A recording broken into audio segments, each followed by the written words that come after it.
Okay, let's have our first discussion of the periodic table. As elements were being discovered and characterized, people began to collect them into arrangements.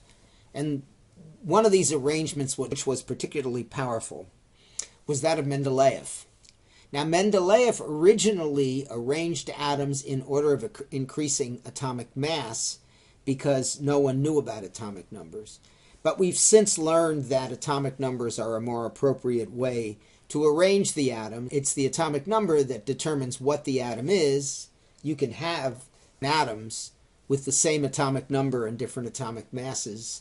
Those are, of course, called isotopes.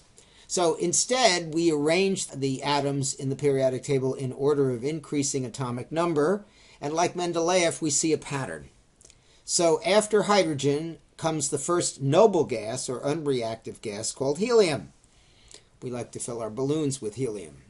Helium is completely unreactive, and interestingly enough, its average speed is fast enough that once helium gets released into the atmosphere, it goes right into outer space. It has an average speed higher than the escape velocity from the Earth.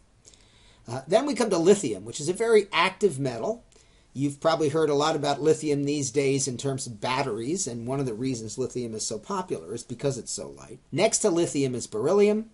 Beryllium is a more brittle, also reactive metal.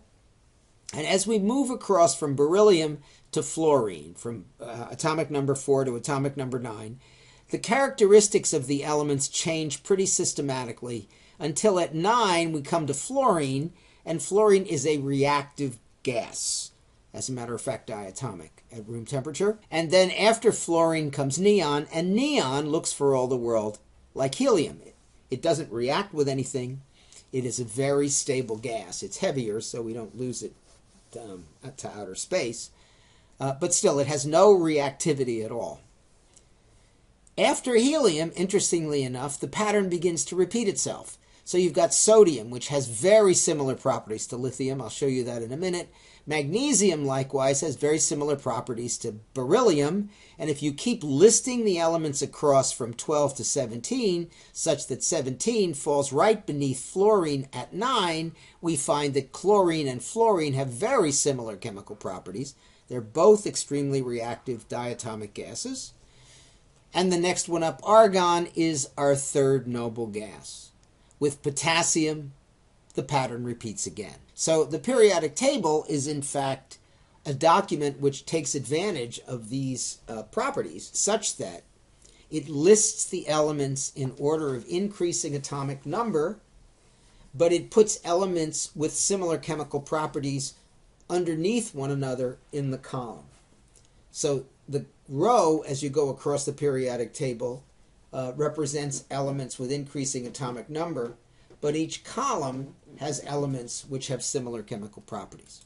So here's a periodic table, the kind that we'll be using, except in our case we'll include the average atomic mass. This periodic table only has atomic numbers. But if we look, the first row in the periodic table are known as the alkali metals. Hydrogen is an exception to this. You'll see it here, and often it's also placed in row 7A, but it has special properties we'll talk about in a little while. On the other hand, all the other elements in column 1, which are known as the alkali metals, and this you need to remember.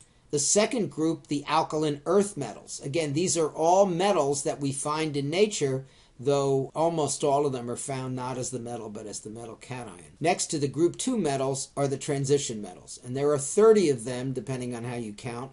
This last row are unstable. As I mentioned already, everything above bismuth in the periodic table is radioactive, and these elements are so radioactive that they've been made in the laboratory and only stuck around for fractions of a second.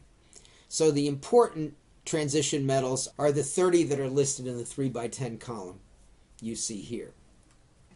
In addition, then, we have the halogens, fluorine, chlorine, bromine, iodine, and actinium, known as the halogens, and finally the noble gases. So those columns, the alkali metals, the alkaline earth metals, the transition metals, the halogens, and the noble gases, you need to know the names of those columns, as I've just indicated they are.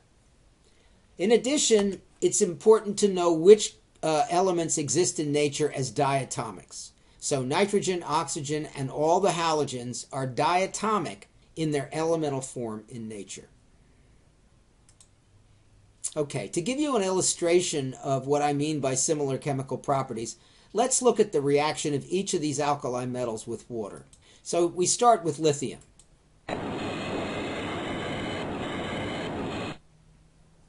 Notice that there's smoke that comes off the reaction, that the lithium in fact floats on water as it reacts with the water.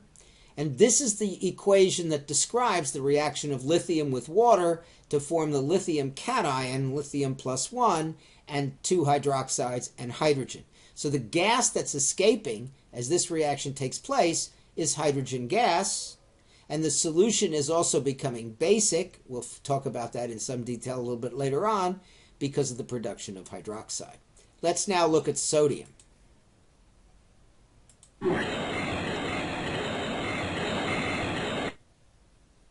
Again, you see that it floats and produces a gas, the gas being hydrogen again. And you see that the equation describing the reaction of sodium with water is very similar to the one describing the reaction of lithium with water. You may know that more than one person has been seriously injured by reacting sodium directly with water because that reaction can be explosive. All right, if we go to potassium, we see a slightly more violent reaction. Notice that this time we actually have a flame. The reaction is the same one as before, but this time it appears that there is some ignition of the hydrogen that's being produced. If we look at rubidium, you can see already that the experimenter is wearing gloves. And you see that the reaction is much more violent than even the reaction of potassium with water. And finally we get to cesium. And this reaction, you'll see, is the most violent of all.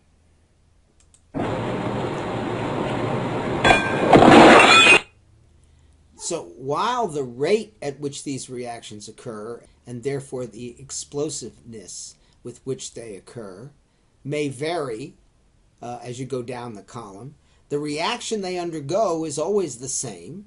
It always forms the +1 cation, it always produces hydroxide, and it produces hydrogen gas.